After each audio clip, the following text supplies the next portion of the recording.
Hello everyone, very warm welcome to all of you in Upgrade IAS YouTube channel. आज हम लोग इतिहास के स्ट्रेटजी के बारे में पढ़ेंगे। बहुत इंपॉर्टेंट हो जाता है प्रीलिम्स के एग्जाम के पॉइंट व्यू से। अभी जो अपकमिंग प्रीलिम्स है, 71st प्रीलिम्स जो होने वाला है, बहुत इंपॉर्टेंट है।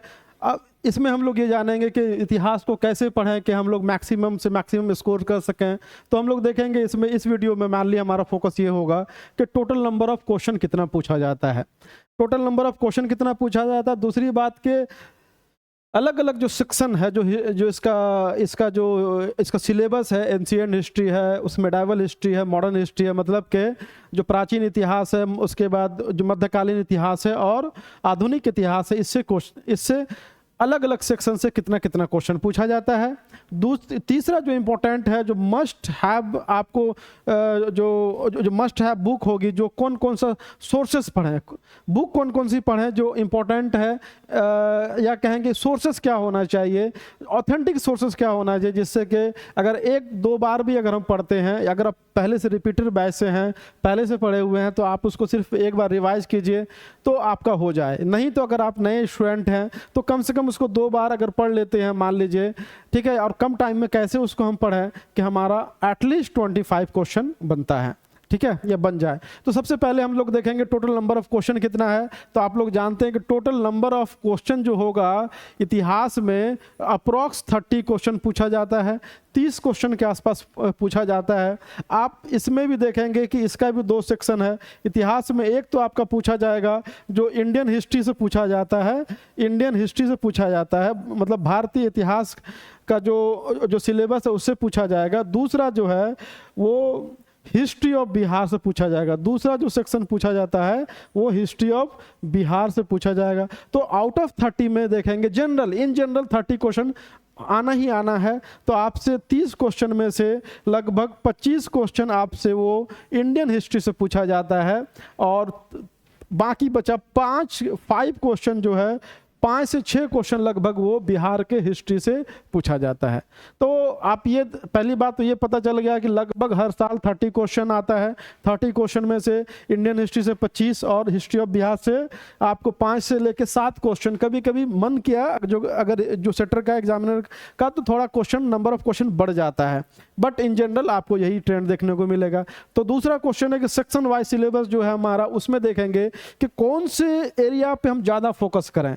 मान लीजिए कि आपका मेडाइवल कमजोर है, तो मेडाइवल पे ज़्यादा टाइम देना नहीं है, क्योंकि अभी जब हम लोग देखेंगे नंबर ऑफ क्वेश्चन कहाँ से पूछा जाता है, तो आप अगर उसको स्किप भी अगर करते हैं, लूसेंट भी पढ़ लेते हैं, तो काम चल जाएगा। तो वही हम लोग स्ट्रेटजी बात कर रहे हैं। एंशिएंट में देखिएगा आपको 5 से लेकर के 7 क्वेश्चन पूछा जाता है। रीज़न ये है कि जितना भी एंशिएंट हिस्ट्री का जो देखिएगा इवेंट है, वो लगभग जो मगधन एम्पायर से स्टार्ट होता है, बिहार से स्टार्ट होता है। हड़प्पा के बाद आप देखिएगा तो यहाँ से लगभग 5 to 7 क्वेश्चन वो भी आपको बिहार ओरिएंटेड, जैसे आपको हरियंका डायनेस्टी के बारे में पूछ, जैसे सुनाक के बारे में, या फिर मान लीजिए कि जो मगध या मौर्य डायनेस्टी उसके बारे में, चंद्रगुप्त के बारे में, हर्षवर्धन के बारे में, तो आपसे क्वेश्चन यहाँ से पूछा जा सकता है, ठीक है। दूसरी बात यह है कि मेडाइवल में आपको लगभग 2 से 3 क्वेश्चन पूछा जाता है। मेडाइवल हिस्ट्री में आपको 2 से 3 ही क्वेश्चन पूछा जाता है। इसमें भी आपको सिर्फ और सिर्फ टर्मिनोलॉजी पूछा जाता है। टर्मिनोलॉजी मतलब कि 1192 से स्टार्ट होता है, 1192 से स्टार्ट होकर के देखिएगा अराइवल ऑफ ब्रिटिश, या कहेंगे बैटल ऑफ प्लासी तक आपसे क्वेश्चन पूछा जाएगा, ठीक है। तो यहाँ पे देखेंगे आपसे 2 से 3 क्वेश्चन पूछा जाता है। एक क्वेश्चन आपको दिल्ली सल्तनत से, ठीक है, दिल्ली सल्तनत से। दूसरा जो क्वेश्चन आपको जो मुगल से पूछा जाएगा। तीसरा क्वेश्चन आपसे पूछा जाएगा कोई टर्मिनोलॉजी अगर है, मान जैसे इक्ता है, मुक्ता है, सूबेदार है, या फिर इस तरह का क्वेश्चन आपसे पूछा जाएगा। या तो आपको भक्ति आंदोलन से भी ये क्वेश्चन पूछा जा सकता है, कई बार पूछा है। तो 2 to 3 क्वेश्चन आपसे पूछा जाएगा मेडाइवल में। मेनली जो क्वेश्चन बचा आपको इंक्लूडिंग बिहार में 20 के आसपास आपको क्वेश्चन पूछा जाएगा, वो पूछा जाएगा मॉडर्न हिस्ट्री से। इसका मतलब ये हुआ कि हमारा फोकस क्या होना चाहिए, आइदर एंशिएंट हिस्ट्री और एंशियंट हिस्ट्री एंड क्या होना चाहिए, मॉडर्न हिस्ट्री। अगर हम ये दो को अगर हम कंप्लीट कर लेते हैं, मान लीजिए कि एंशियंट हिस्ट्री में टाइम दिए हमने अच्छा खासा टाइम दिया, उसके बाद जो मॉडर्न हिस्ट्री को बहुत अच्छे से पढ़ लिया, एकदम ऐसे पढ़ा कि अब इससे क्वेश्चन मेरा छूटने वाला नहीं है। बार बार PYQ बनाया, बार बार हमने जो घटना चक्र बनाया, क्वेश्चन बनाया, ठीक है, तो हमारा इस पे कमांड हो गया। सपोज कीजिए कि आप 100 आवर पढ़ते हैं, हिस्ट्री को देते हैं, 100 आवर में से आपको 30 आवर आप दीजिए किसको, आप दीजिए एंशियंट हिस्ट्री को, आप 10 घंटा दीजिए आप किसको, मॉडर्न हिस्ट्री मेडावल को, बाकी जो आपको 60 घंटा है, 60 आवर है, must be given to modern history, because के number of question, maximum number of question being asked from modern history. ठीक है, तो ये हो गया हमारा कि इतिहास की तैयारी कैसे करें, total number of question, section wise जो सिलेबस, सोर्स। तो सोर्स में हम लोग देखेंगे कि इसका मेन सोर्स क्या है। ठीक है, मेन सोर्स अगर आप देखेंगे तो अगर आपका NCERT पढ़ा हुआ, किसी बच्चे का NCERT पढ़ा हुआ है तो आप इसको रिवाइज कीजिए। आपको अगर NCERT पढ़े हुए हैं, 1-2 बार, 2 बार 3 बार पढ़े हुए हैं, तो आप इसको क्या कीजिए, आप इसको रिवाइज कीजिए। रिवाइज करने के बाद क्या कीजिए कि जो आपने पॉइंट हाईलाइट किया है आप उसको बार बार उसको देखिए। ठीक है, या तो आपने कहीं नोट डाउन किए हैं, या तो आप उसको क्या किए हैं, रिवाइज करते, या अंडरलाइन किए हैं, तो अंडरलाइन किया हुआ को आप रिवाइज कीजिए। तीसरा ये है कि अगर नए स्टूडेंट के लिए थोड़ा डिफिकल्ट हो जाएगा NCERT पढ़ना, जो नए बच्चे हैं, हम नहीं समझते कि उसके लिए ये बुक अभी सही है। तो उसके लिए क्या बुक है, अगर आप रिपीटर हैं तो NCERT मस्ट रीड बुक है। अगर आप नए स्टूडेंट हैं तो आप क्या कीजिए कि स्पेक्ट्रम पढ़ लीजिए। स्पेक्ट्रम में क्या है कि थोड़ा लूसिड लैंग्वेज में, थोड़ा फ्लो में, अलग अलग चैप्टर में, जैसे कि ट्राइबल इवेंट रिवोल्ट ही है तो अलग चैप्टर में है ना। तो मान लीजिए कि जैसे भक्ति मोमेंट है, या फिर मान लीजिए कि कांग्रेस का सेशन ही है, तो वो अलग अलग करके दिया हुआ है, तो आपको ये फ़ायदा करने वाला है। तो नया आप स्पेक्ट्रम पढ़ सकते हैं, पुराने स्टूडेंट भी पढ़ सकते हैं।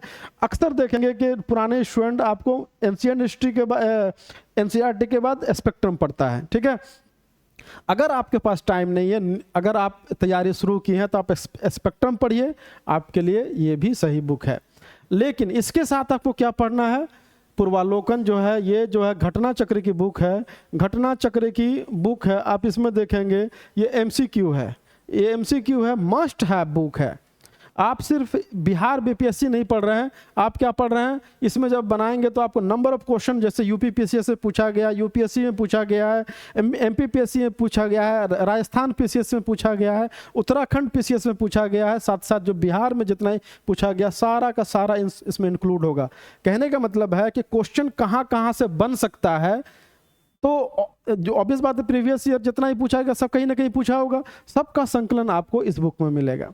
या तो आप NCERT प्लस आप जो NCERT प्लस घटना चक्र पढ़िए अगर आप पढ़े हुए हैं, नहीं तो आप स्पेक्ट्रम प्लस आप घटना चक्र भी पढ़ सकते हैं। दोनों में से कोई आप एक चूज कीजिए। अगर आपका पहले से पढ़ा हुआ है तो और अच्छी बात है। साथ ही साथ में आपसे बिहार के हिस्ट्री के बारे में पूछा जाता है। बिहार के हिस्ट्री के बारे में आपको अगर जानना है, जो ऑथेंटिक बुक है जिससे क्वेश्चन पूछा जाता है, साथ ही साथ जिससे अगर आंसर भी आपको अगर रेफरेंस बुक के तौर पर भी इस्तेमाल करते हैं, जब चैलेंज करते हैं क्वेश्चन का कोई है, तो वो है आपको इम्तियाज़ अहमद सर की बुक है, इम्तियाज़ अहमद एंड रजनीश कुमार जो है कि बुक है। आप इसको पढ़िए। इसमें क्या है कि 2 तरह की बुक आती है। एक आपको सब्जेक्टिव बुक है, अगर सब्जेक्टिव बुक पढ़ते हैं तो अच्छी बात है, नहीं तो आप क्या कीजिए कि इसका MCQ पढ़ लीजिए। MCQ अगर आप बनाएंगे तो लगभग सारा क्वेश्चन, अगर आपको रटने की क्षमता है, ज़्यादा मेमोराइज कर सकते हैं, तो आप MCQ भी बना सकते हैं। अदरवाइज आप उसका जो सब्जेक्टिव बुक पढ़िए। तो हम एक बार समराइज कर देते हैं, तो NCERT प्लस घटना चक्र या मॉडर्न हिस्ट्री स्पेक्ट्रम प्लस घटना चक्र प्लस आपको इम्तियाज़ अहमद सर की बुक पढ़नी ही पढ़नी होगी, पढ़नी चाहिए ही, इससे क्वेश्चन आता है। तो अगर आप इतना करते हैं तो आपका इतिहास में 22 से लेकर 25 क्वेश्चन की गारंटी देते हैं कि ये आपका बन जाएगा। लेकिन क्योंकि स्पेक्ट्रम मोटी बुक है तो आपको बहुत फास्ट पढ़ना पड़ेगा। अगर आप नए हैं तो कम से कम 2 बार आपको पढ़नी चाहिए, और वही चैप्टर पढ़िए जिससे PYQ में पूछा गया है। अगर आप नए स्टूडेंट हैं तो आप वही चैप्टर पढ़िए जिससे PYQ में पूछा गया है। तो इससे क्या होगा कि क्वेश्चन का संभावना जो है आपका सही होने का बढ़ जाएगा, टाइम भी कम लगेगा। अगर आप 25 क्वेश्चन सही कर लेते हैं और 20 से 22 क्वेश्चन साइंस में सही कर लेते हैं, 20 से 22 क्वेश्चन आप जो करंट अफेयर में सही कर लेते हैं, तो आपका प्रीलिम्स तो ऐसे ही होने वाला है। तो आप अगर इस स्ट्रैटेजी को अपनाते हैं तो आपको प्रीलिम्स में 100% हेल्प करने वाला है। उम्मीद करते हैं कि ये वीडियो आपको पसंद आया होगा। तो जाते जाते आप इसको सब्सक्राइब जरूर कीजिए, क्योंकि इससे हम लोग क्या होते हैं, मोटिवेट होते हैं। साथ ही साथ अपने दोस्तों को भी शेयर कीजिए, ताकि हम इसी तरह नया नया वीडियो आपके सामने लेकर आ सकें। धन्यवाद।